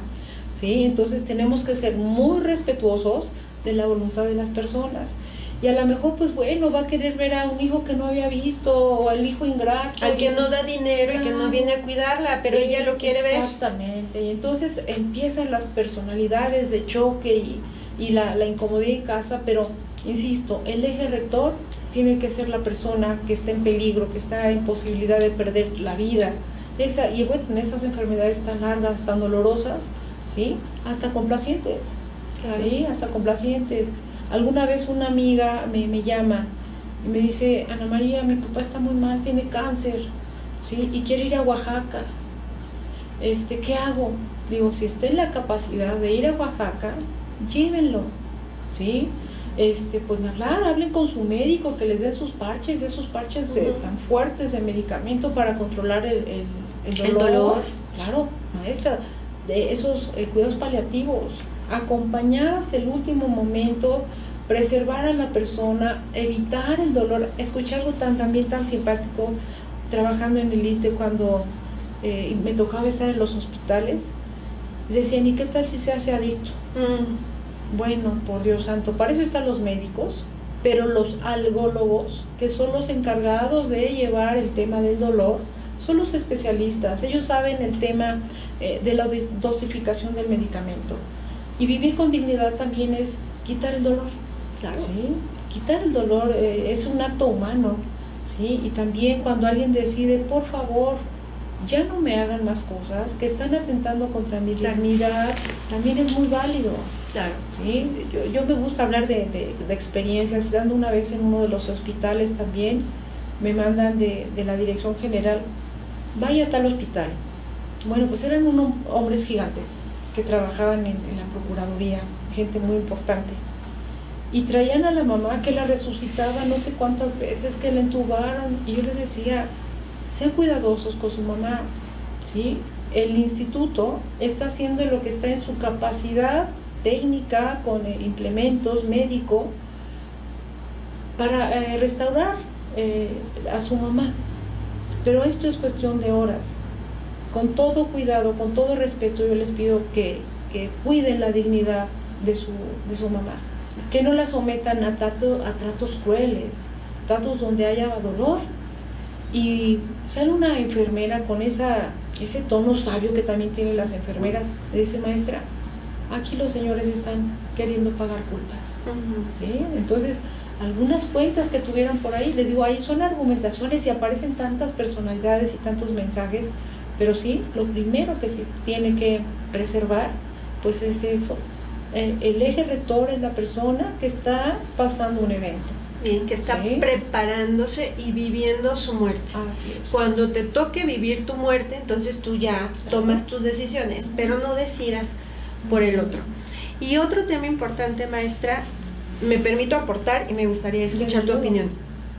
Yo les digo siempre a mis chicos de tanatología y de derecho: la vida nos lleva a perder la conciencia de la muerte. Siempre la medicina está como en esta lucha y combate con la muerte. Entonces, retomando tu ejemplo, le dices: una persona de 90 años con cáncer, ¿no?, terminal, que la llevas a resucitar, ya estás perdiendo el objetivo de la vida, porque estás luchando con una muerte que ya es inminente, que nunca vamos a poder evadir. Entonces creo que es importante que hagamos conciencia de que vida y muerte van aparejadas. y que no es una lucha ni de la medicina, ni del derecho, ni de ninguna otra disciplina contra la muerte, sino es empezar a coadyuvar con ella para hacer este proceso de muerte más aceptable. Para eso están las religiones, pero lo tenemos que empezar a llevar a las áreas científicas. ¿Qué opinas, maestra? Yo creo que nacimiento y muerte, los dos eventos más emotivos que puede acontecer en un ser humano. Importantes. ¿Sí? Entre estos que nacen y estos que mueren. Pero en ese entorno que va a presenciar esos son los eventos emocionales más significativos. Y que si hay una lucha para prolongar, atenuar y verlo lejano el tema de la muerte, pues sí, la ciencia es así, pero también la realidad nos lleva a decir, pues sí, serán todas las luchas habidas y por haber científicas, pero el tema es que todo el mundo va a llegar a una conclusión de su vida y la vamos a llevar de la manera más digna, más respetuosa, más honorable. Claro que sí, ¿sí? Tenemos un número altísimo de adultos mayores, ¿sí? Pero el lenguaje corporal, el lenguaje verbal, ¿sí? Los diferentes tipos de violencia que están viviendo nuestros adultos mayores es muy fuerte. Entonces, sí es cansado trabajar, estar con un adulto mayor, ¿sí? Pero hay un código de ética. Ese adulto mayor se llama mamá, se llama papá, ¿sí? Debe de haber un vínculo, ese vínculo humano, ¿sí? Para tratar de hablarle con cuidado hasta ser amoroso. A lo mejor no lo fue el otro, ¿sí? Pero el mundo de la tanatología da tantos elementos para pensar, ok, a lo mejor no tuviste una super mamá, un super papá amoroso, pero tú vas a tener ese vínculo con él y te va a hacer una recuperación para ti y vas a ir hacia atrás a tus futuras generaciones, también puliendo, limpiando esas huellas que se quedan, ¿sí? Entonces desde la tanatología podemos observar la psicología, la medicina, la sociología, ¿sí? Todos los aspectos de esto, ¿no? Y que nos tienen que enriquecer. Y en este momento, maestra, yo creo que es inminente y necesario que todos tuviéramos un encuentro con la tanatología, no verlo como una cosa de terror, de muerte, mejor decir, ni lo veo. ¿Qué locos están estudiando tanatología? ¿Qué es eso? Y luego en estos momentos tan terribles. Pues con mayor razón, precisamente con mayor razón, tendríamos que estar estudiando estos temas para tomar esos eventos de la vida tan fuertes de manera menos violenta, ¿sí? Menos agresiva hacia nosotros y hacia el que se está yendo. ¿Sí? Esa palabra, a mí me gusta mucho esa palabra compasivo, ¿sí? Misericordia, caramba, parece que esos dotes humanos no existieran, ¿sí? Por Dios, en estos momentos de la vida de las personas es cuando tienen que aflorar, ¿sí? Aparecer esos códigos de entendimiento entre las personas y bueno, nos ha tocado en lo personal ver las campañas, batallas campales, ¿sí? Todavía no fallece una persona y bueno, pues ¿qué podemos hablar de ese acto jurídico llamado testamento? En el mejor de los casos que haya un testamento, ¿verdad? Pero claro, cuando no lo hay, maestra, bueno, pues empieza la guerra entre las personas. Así es que pues este mundo de la tanatología nos puede dar para mucho, en todas las esferas, hablar y hablar y reconocer a todos los personajes. Y todos estaremos implícitos en algún momento en temas de tanatología. Eso es inherente a la persona. Creo que lo más importante, maestra, y la finalidad de estos temas es recordarles que la tanatología, el derecho y cualquier rama, la persona más importante es el individuo al que le está afectando en este momento, el que está involucrándose en esta área. La parte social es importante, es vital, pero lo más importante es mi yo como persona. Por eso hablábamos al principio, ¿no?, de esta parte de nacimiento. Dice presentar vivo o muerto, pero ¿a quién? A la persona, al individuo. El origen de todas las sociedades, el origen de la humanidad ha sido siempre la persona. Entonces debemos de regresar a este principio y decir, yo como persona soy lo más importante. Y a partir de ahí, si yo me cuido y yo estoy bien, ¿cómo va a estar el otro? Claro. En esa misma sintonía y en esa misma frecuencia de cuidado y de atención. Y se puede hacer ahí o un caos colectivo o una alianza con ciertos códigos para atender a un paciente. Es muy cansado atender un paciente en fase terminal o un paciente con problemas mentales y con un padecimiento largo. Claro. ¿Sí? Es muy largo, muy cansado, y tenemos que ser muy considerados entre las personas que vamos a estar apoyando y cuidando a esa persona. Sabemos por ahí las teorías y la ciencia documentada dice que a veces esos pacientitos se llevan hasta 2 o 3 cuidadores por el nivel de estrés y cansancio que pueden tener al cuidar a un paciente. Pero pues las circunstancias son así, ¿sí? Tendremos que hacer alianzas. En una clase de medios alternativos de solución de controversias, alguien llegó a una mesa para llevar una controversia y dijo: esto es increíble y esto me sirve para las clases de tanatología. Llamó a sus hermanos para decir: ok, yo no genero dinero, ¿sí? Yo puedo contribuir al cuidado de mi mamá con tales y tales cosas, tales y tales días, pero a todos nos toca, ¿sí? Entonces, bueno, hasta en lo jurídico, esos medios alternativos de solución de controversias, en una mesa con un representante del Estado para poder armar un cuidado de un familiar adulto mayor, ¿sí? Entonces, insisto, el derecho no hay una sola cosa que se le escape, ¿sí? Y para eso es el derecho, para meter orden, para meter estructura, y tan importante la familia en el Código Civil. Tiene un apartado especial. Claro, y es observado como parte fundamental. Nuestros adolescentes, cuando hablamos de esa patria potestad, figura de autoridad para educar, pues bueno, cómo es fundamental, y no importa la edad que se tenga. Sí, ya vimos esos primeros encuentros del derecho con ese bebé que se presenta, su primer acto jurídico personalísimo, solemne, frente a una autoridad. Entonces, pues el derecho nos va a acompañar a lo largo de nuestra vida. Claro. Y vinculado así pegadito en temas de tanatología. Se dice desde la parte terapéutica de la tanatología, ¿no? Como entras, sales. Y salimos de la misma manera. Cuando la persona físicamente en el cuerpo se ha ido la vida, ¿cuál es el siguiente documento que se genera a partir de su muerte, ¿no? El certificado. Y después, el acta de defunción. Volvemos a hacer lo mismo. Que como entramos. Exactamente.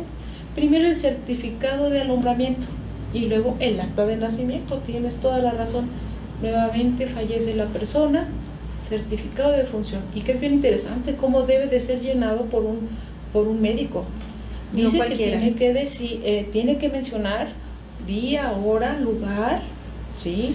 La forma de la muerte, señalando si fue en un hecho violento, ¿sí? También habla esas actas de defunción, que si fue en una situación catastrófica, señalar en esa acta el mayor número de datos, incluso de la ropa, para poder identificar a una persona. Y qué importante es esto cuando alguien pudiera estar buscando a su familiar y que no puede hacerlo, y que con una prenda, con un objeto que alguien tuvo el decoro, el detalle de plasmarlo en un acta y decir: ese era mi familiar. Así es. Y cerrar una estructura, acá en el pensamiento, bueno, concluyó la vida de mi familiar, ya lo encontré, ¿sí? No quede en ese mundo del vacío, ¿sí? Para poderle dar una ubicación y poder armar una estructura de cierre, ¿sí? Hasta de tranquilidad, ¿sí? De calma. O esa falsa expectativa de que va a aparecer. Claro, que también aunque pasen 5, 10, 15 años, no murió, él va a aparecer. Aunque todas las circunstancias forenses nos hagan ver que esta persona ya murió y que no va a aparecer, pero en mi negativa de muerte y en mi expectativa me están haciendo creer que esa persona va a aparecer. Y qué bueno que existen todas las ciencias pegaditas, y todas las ciencias que pudieran ser necesarias, pudieran ser aplicables a la ciencia forense. Todas. Para que, y las que se requieran, hasta las más inverosímiles y las que pudieran venir más adelante, vinculadas al tema de estudios de asuntos forenses, en el caso de la pérdida de la vida o en el caso de una agresión, ¿sí? Qué bueno que existe esa ciencia. ¿Por qué? Porque tenemos que vivir en un orden. Claro. ¿Sí? Y las ciencias que fueran necesarias, pues echar manos de ellas para satisfacer. Hay elementos fundamentales, hasta los derechos de un cadáver, maestra, a ser tratado con dignidad, saber una víctima que perdió la vida, ¿sí? Tiene derecho a que se haga justicia, que la persona que le causó daño esté privado de su libertad, ¿sí? Y también incluso hasta su honor, si está de por medio, ¿no? Claro. En una especulación de la que se habla en estos temas forenses, en estos temas de derecho, que se puedan definir las circunstancias que pudieran señalarlo de algo. Entonces, pues, bienvenidas todas las ciencias que puedan ayudar a la tanatología forense. Creo que la especialización de las ciencias es muy importante, porque nos va a dar mayores conocimientos y mayores precisiones, pero todas esas especialidades deben de ser fusionadas para trabajar y no decir, bueno, tal vez mi ejemplo, ¿no? No, yo solamente soy médico cardiólogo, no me hago cargo de otra cosa que no sea corazón, ¿no? Sí, pero tienes una base, ¿no? Que te permite ser parte del sistema. Eres especialista en corazón, pero conoces lo demás. Entonces, apórtanos todo lo que sabes de corazón, pero a todo el conjunto, ¿no? Entonces, por eso creo que todas las especialidades son importantes, pero fusionadas, trabajando en conjunto y no empezar a ver, yo solo soy abogado, tú solo eres tanatóloga, tú eres psicólogo. No, todos somos lo mismo y trabajamos para la misma finalidad y para el mismo individuo, que es la parte principal e importante de lo que estamos hablando ahorita. Maestra, ¿nos pudieras platicar un poco sobre esta dignidad hacia los cadáveres? Ay, eso es precioso y le voy a contar una anécdota que de verdad parece que uno cuando es maestro viene a enseñar, pero no, también es un binomio tan bonito, sí, que uno aprende. Claro. Sí, yo recuerdo a una alumna que era médico militar y ella era patóloga, entonces pues dice que ella también le entraba al tema de recibir el cadáver rapidísimo y los trataba durísimo, pum, para arriba, ¿no? Entonces, y paz, que se va muriendo su mamá y se va acordando de ella misma cómo trataba con rapidez o a veces con cierta violencia los cadáveres. Dice que en ese momento le entró una contrición, un arrepentimiento, ¿sí? Y entendió. Cuando hablamos de la dignidad humana, que es bien bonito el concepto, dice dignus, valioso, merecedor de todos los respetos que merece una persona por el simple hecho de ser persona. Entonces, no importa en qué momento sea, así sea ese bebé, ¿sí? Ese naciturus, ese ser concebido que no ha nacido, ese decuyus, ¿sí? Pero va a tener todos los respetos que merece por el simple hecho de ser persona. Claro. Es un derecho humano. Claro. El derecho humano está enmarcado en la dignidad de la persona. Entonces, pues, tenemos que ser muy cuidadosos pues, con nuestros cadáveres. ¿Sí? Hay un tema muy fuerte que también yo lo digo en las clases, esa necrofilia. No debemos dejar solos a nuestros cadáveres. Los seres humanos, así yo lo he dicho, son duales, podemos ser duales en cualquier momento. Una persona que es linda y preciosa bajo un acontecimiento puede tener un giro y reaccionar de manera que no es, ¿sí? No es la que acostumbra a ser, ¿sí? Pero tenemos que observar que hay gente que sale de la norma, que tiene patologías, ¿sí? Y pues bueno, una de esas patologías es la necropsia. Tenemos que ser muy cuidadosos con nuestros cadáveres, ¿sí? Y hasta el último momento cuidarlos, cuidar esa dignidad. Y hasta van a decir, es que estos son temas de gente que está fuera de sí. De realidad. ¿Cómo está diciendo qué cosa se va a poner para cuando se muera? ¿No? Pues está bonito que alguien deje todo tan ordenado, ¿sí? Para quitarle problemas a los otros, conflictos entre familiares, ¿sí? Y si pudiera dejar, así en una charla, pues si algo pasa, yo quiero que hagan esto, no me hagan esto también, ¿sí? Entonces, pues es muy válido y esos temas tendremos que abordarlos y no con choque.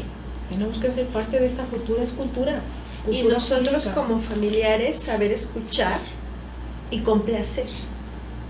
Porque decíamos hace un momento, siempre quiero imponer mi voluntad, ¿no? Mi papá dijo, pero no, pobrecito, ya estaba viejito, no sabía lo que decía, se va a hacer lo que yo digo. La persona fundante de su momento de muerte es él, no yo. Cuando me toque a mí, yo decido. Entonces, hacer todo lo que esta persona dice y tratar de llevar las cosas de la mejor forma. Porque todavía las personas no mueren y ya se están despedazando los demás miembros de la familia, ¿no? En estos momentos de muerte siempre surge esta parte del resentimiento, del odio, de que es que a mí mi papá nunca me dio, es que a mí, es que a ti, lo otro. Entonces, para eso es tan importante que podamos asistir a terapia previo para poderlo sanar. Y que cuando estemos ante este momento no estemos perdiendo el tiempo en estas situaciones tan complicadas, ¿no? Sino hay que tratar de que todas las personas, dices tú, doctora, y me encanta la palabra, por compasión, salgan felices. Terminen el libro de su vida así, el fin, padrísimo, y no llorando, y que vaya a haber una segunda parte, no continuará, que va a terminar con mucho llanto, con mucha más violencia, no. Que el fin de la historia, que el fin del cuento sea con una música padre, hermosa, y que realmente sea un fin dulce, como lo que se espera de la muerte. Tenemos mucho miedo a la muerte, y a mí me ha tocado acompañar a varias personas en su proceso de muerte, y no todos sufren. No todos es esta muerte de espanto, de que dejó de respirar, de que tuvo mucho dolor. No es cierto, al contrario. Muchas personas, para muchas personas, sin importar la causa de muerte, su muerte ha sido indolora. Y eso a mí, en la forma personal, me lleva a decir, creo que lo que yo he visto en la muerte no duele. Pero depende de cómo lo estés viviendo. Porque si somos objetivos, podemos decir, es que desde la vida me duele. Cuando digo, es que nunca le atino al amor, ¿no? O digo, es que todos los trabajos que me han tocado, ¿no? O la familia en la que vine a caer desde vida, ya estás sufriendo. Entonces, ante estos comentarios, ¿cómo va a ser tu salida del escenario? Claro. En sufrimiento. Yo siempre digo, ponle buenos ojos a las cosas. A veces la vida pues no es tan bonita. Es más, yo decía desde los primeros episodios de pérdida, hay quienes nacen pero lindo y precioso, ¿no? Pero hay ocasiones que nace un bebé y se muere la mamá. Así. Su primer impacto tanatológico, frontal, bárbaro, ¿sí? Pero pues, insisto, son parte de las circunstancias que tenemos que pasar. Pero ese pequeñito que se quedó sin mamá no tiene que estar condenado a una vida de sufrimiento, ¿sí? Y repito, hay quienes, ¿sí? Recuerdo tanto a un maestro, el maestro Pantalón. Él estaba él salió de una casa de asistencia, ¿sí? Porque su mamá se murió, ¿sí? Era un genio de las matemáticas, ¿sí? Y veía la vida con tan buenos ojos. Dije, por Dios, qué cátedra. Claro. ¿Sí? Y luego también hay formas de salir, ¿sí? Cuando alguien deja el tema de donación de órganos, qué cosa, por Dios, para unos familiares, pero ¿cómo lo van a hacer? Y ya vienen los buitres, cuando viene la gente de Senado, del Centro Nacional de Transplantes, ¿sí? Y ya hablan fuerte de ellos, ¿no? Pero cómo a través de otros ojos, de impactos fuertes emocionales, ese evento emocional tan fuerte se interpreta, se ve, se vive y da otro resultado. Imagínense unos riñones, unas córneas, ¿sí? Yo tuve una hermana que a mi hermana la voy a recordar siempre con cariño, que donó sus córneas. Ella era periodista, ¿sí? Y mi mamá lloraba, pero ¿cómo se va a presentar mi hija con el Creador sin sus ojos? ¿Sí? Decirle, mami, ya está con el Creador, seguro ya está con Él. ¿Sí? Y nos vamos a presentar con espíritu, del espíritu del que nos has enseñado, de lo que nos enseñaste cuando eras pequeña. El físico se queda aquí, ma, ¿sí? Pero poder hablar, interactuar con la familia, y es fuerte, porque hay quienes van a tener reacciones violentas en temas de trasplantes, trasplantes, cremaciones, ¿no? Es esta parte de que el mito existe de que cuando venga Dios, ¿cómo nos vamos a presentar si no tenemos este cuerpo, ¿no? Entonces eso es lo importante. Pues bueno, vamos a hacer una pausa, ¿sí? Este tema tan agradable, pero vamos a seguir con las indicaciones de nuestra institución y vamos a hacer una pausa y vamos a regresar en unos momentos. Bien, ya estamos aquí de regreso en el programa y nos quedábamos hablando de inhumación, exhumación, ¿verdad?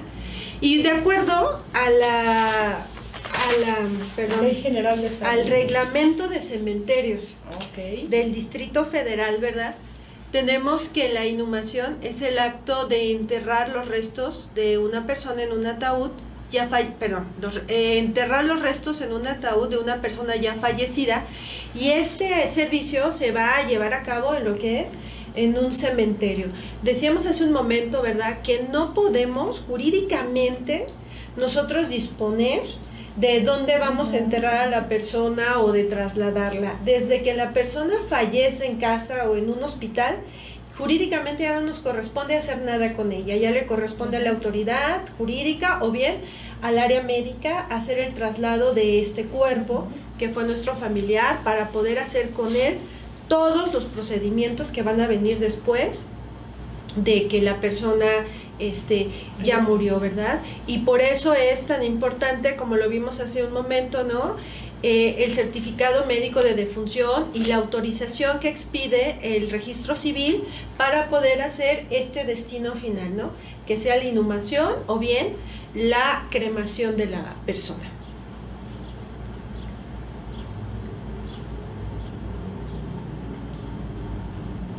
La cremación es el proceso de incineración de un cadáver de restos humanos o de restos humanos áridos.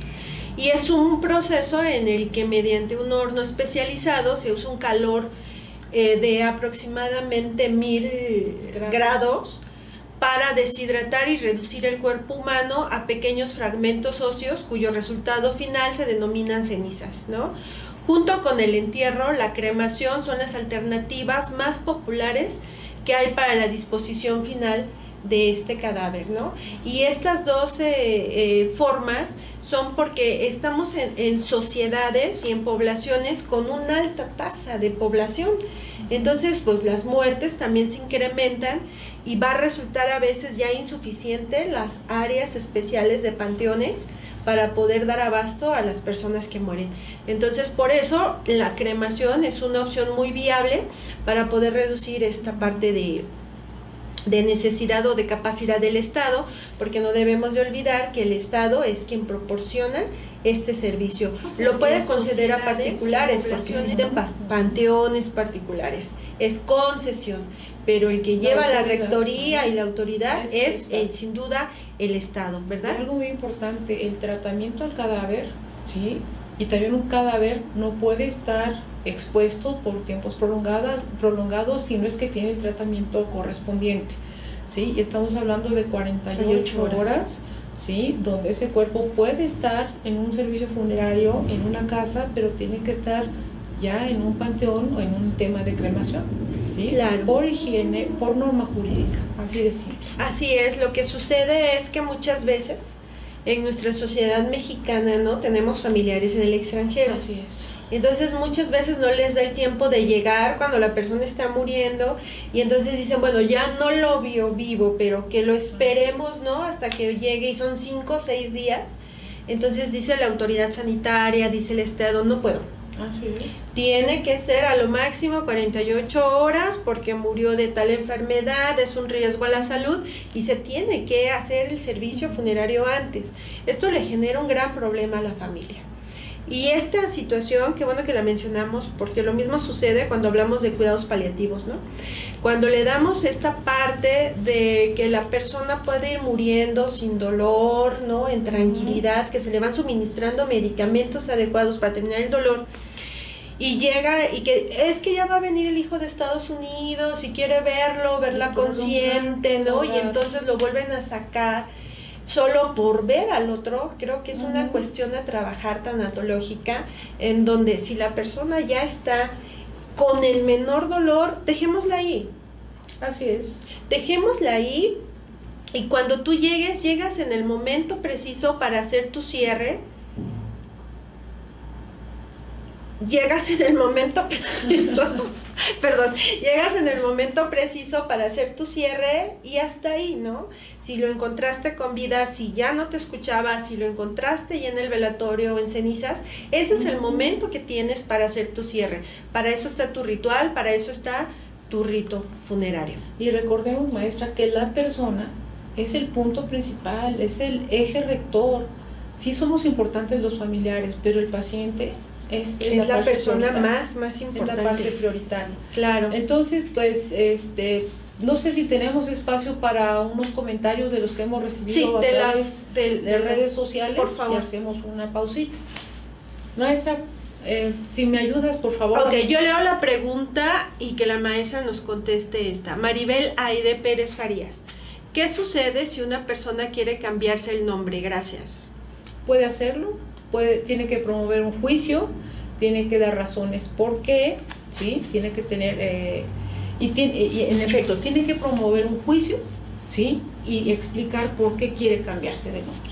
Claro, es que el cambio de nombre no es una cuestión de no me gustó, voy y lo hago, sino como lo vimos, es todo un proceso solemne, una institución que no puede ser modificado a gusto, sino es una situación muy importante. La siguiente pregunta, maestra, dice Miguel González Lemus. Hola, buenas tardes. ¿Hay alguna sanción o multa por no registrar a tiempo? Sí, pero no. O sea, sí le existe, pero es verdaderamente simbólica. Y aparte creo que no es necesario una sanción o una multa. Creo que los daños que sufre la persona son irreparables, ¿no? Michelle Álvarez, buenas herramientas del ámbito jurídico, Generación 40 Jueves. Margarito Valderrama, saludos de su exalumno, un saludo y un abrazo a las dos. El ministro de culto, excelente. Asmero Abasaid, muy interesante los temas, gracias por su conocimiento. Derecho Viernes, generación 18. Avi Esdi, una de las docentes que han marcado mi vida, maestra Ana María, le mando un abrazo a la distancia. Qué bonitas palabras, maestra. Qué fuerte, gracias. Ricardo Aceves Martínez, interesantes los temas que se tocaron. Saludos maestras por parte de Ricardo Aceves de la licenciatura en Derecho, 9ª generación. Verónica Hernández, ¿qué protocolo se debe de llevar para cambiar el apellido de una persona? Reiterábamos, no es un protocolo, es a través de un juicio y hay que justificar las causas para modificar este apellido. Y necesitamos saber la situación en particular, ¿verdad? Porque la ley nos da muchas opciones, claro. Cándida Erendira, hola, buenas tardes, saludos, maestra Ana María. Cándida Erendira, ¿cómo se manejaba el registro civil en el siglo XIX al ponerse en marcha las leyes de reforma? Lo pregunto porque hoy en día te encuentras resguardadas las actas de nacimiento en las parroquias. Ok, pues van a ser libros parroquiales, no actas de nacimiento. Entonces, pues van a ser unos vestigios históricos preciosos, ¿sí? Pero imagínense la fuerza que tuvo que tener empezar a estructurar el Estado para quitarle esos libros de la iglesia donde estaban los registros de nuestros mexicanos y empezar a estructurar. Y no va a ser fácil, ¿sí? Entonces, fue empezar a registrar a los nuevos ciudadanos y también empezar a registrar a los que estaban antes, y los libros de consulta eran los libros de la iglesia. Claro, y además una persona del siglo XIX difícilmente se encuentra ahorita con vida, entonces ya ahorita esta cuestión es meramente histórica. Andrés Loranca, hola maestra Ana María, saludos del team Nancy Llaga. Un grupo de amigos fraternales que quiero mucho. Ok, Hugo Hernández, temas de suma importancia, doctora Ana María, saludos, generación 14, día lunes. Minerva Guerrero, definitivamente admirable maestra Ana María, clara en sus definiciones, colocando siempre los derechos humanos sobre cualquier acto jurídico. Betty, tanatología, estimadas docentes, muchas gracias por su trabajo en IMPO, grandes profesionales. Karen Mata, generación 40B, maestría en tanatología. Es muy interesante la información que nos están proporcionando. De antemano, gracias. Maribel Aide, buenas tardes, generación 40, vespertino. ¿Cuál sería la acción como tanatóloga si una persona acepta un delito. Gracias, saludos. Ok, pues desde el derecho, dice por ahí, el que sepa, el que consienta, el que participa, por ahí tiene cierta responsabilidad. Entonces, lo conveniente siempre es conducirnos con verdad y decirle a la persona que se presente. Y no es lo mismo presentarse, donde va a haber incluso atenuantes, ¿sí?, que cuando alguien está oyendo. Claro, en el trabajo tanatológico no hay que olvidar que tenemos el secreto, ¿verdad?, profesional, más sin en cambio se debe de trabajar para que la persona acepte que cometió una conducta que debe de ser sancionada y que debe de afrontarlo. No debemos de solapar o de tapar estas circunstancias, y además creo que también dependería del delito del que se está tratando, ¿verdad? De las situaciones en particular de la persona. ¿Y cuidado con la coparticipación? Sí, indudablemente. Rachel, saludos, excelentes docentes. Jimena Valentina, hola doctora, saludos, me dio mucho gusto su transmisión y su tema que hablaron. Paulina Rivera, maestra Ana María, un fuerte abrazo, un gusto verla. Miguel González Lemos, los servicios funerarios realizan los certificados de defunción en el domicilio sin tantos detalles del difunto. Sí, pero no, son gestores, van a hacer el mismo trámite que lo haríamos nosotros, pero ellos tienen sus gestores. Claro, es una situación un poco no tan real, sino como de mito. Yo conozco una funeraria que su secretaria de la funeraria, junto con su pareja, mataron a su bebé de 4 años de ella. Y entonces ella, conociendo al dueño de la funeraria, de empleada de muchos años, le dijo, oye, ¿qué crees? Mi niña se asfixió en la noche, estoy muy dolida y quiero que esto se haga más rápido y todo. Y el de la funeraria dijo, sí, sin problema. Entonces le hablaron para hacer todo el trámite de funeraria, y la hermana de la mamá fue al Ministerio Público y dijo, ¿sabes qué? Creo que pasó esto. Llegaron a la funeraria, hicieron todo y descubrieron que la niña era víctima de violencia, ¿no? Violación, maltrato y demás. Entonces ahí se pudo detectar los delitos, ¿no? Pero estaban en pleno trámite, y sí se puede utilizar, pero no es tan real esto. De verdad creo que hay que quitarnos algunos mitos, ¿verdad? Maestra, y poderlo hacer objetivo. No hay vías cortas. No lo hay. No hay vías cortas. Difícilmente eso pasa. A lo mejor nosotros lo vemos desde la parte jurídica y tanatológica, más sin en cambio, esto de verdad, chicos, es un caso real que a mí me tocó vivir, ¿no? Así es. Y aunque sean gestores, todo el mundo está sometido al imperio de la ley. Así es. ¿Sí? Nadie puede hacer lo que le convenga. Todos tenemos que cumplir con la misma normatividad. Sí, así es. Jimena Valentina Montecillos Villa, la admiro mucho, doctora Gaby, me da mucho gusto ser parte de su vida y escucharla con un tema tan importante e interesante. Qué cosas bonitas saludos. nos dicen. Puros piropos, por eso nos gusta venir al radio, porque nos piropean. María García, saludos maestra Ana María, un fuerte abrazo, trabajo social, viernes 18. Patti Ramírez Mar, muy interesante. Michelle Álvarez, qué buen comentario, Michelle. Respetar alta por máximo beneficio en pacientes que han sido sometidos a mecanismos de alargamiento artificial de la vida para llevar un proceso de muerte en casa y no llevar al individuo a procesos lastimosos. Considero que se debe de fomentar la dignidad del individuo desde el nacimiento hasta la muerte. Un axioma, es una verdad. Perfecto comentario, la verdad. Marta Leonor, maestra Ana María, me dio clases en el 2014 en la maestría de tanatología, una excelente docente. Dana Espiricueta, qué gusto verla y escucharla, profesora Ana María. Trabajo social, generación 16A, un saludo.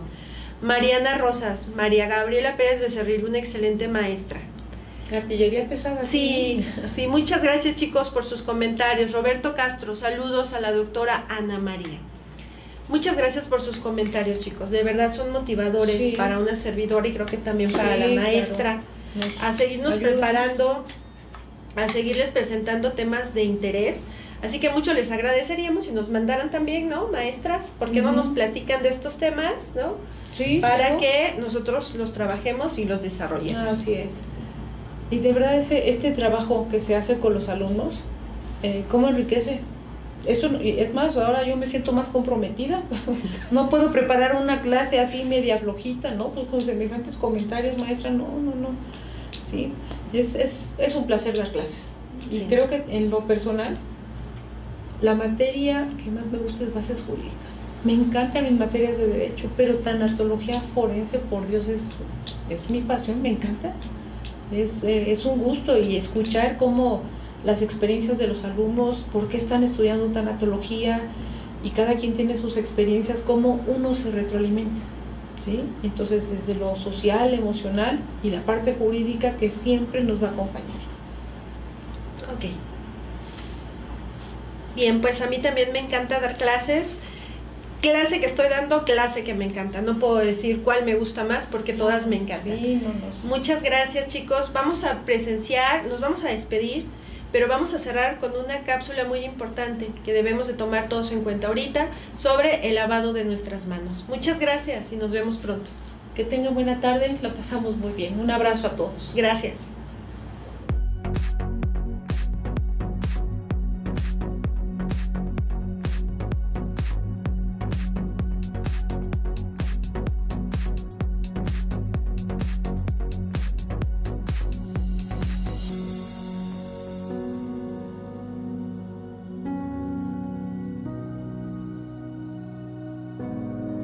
Déjanos tu opinión en la caja de comentarios. Si te gusta el contenido, dale like al video. Suscríbete y activa las notificaciones presionando la campana.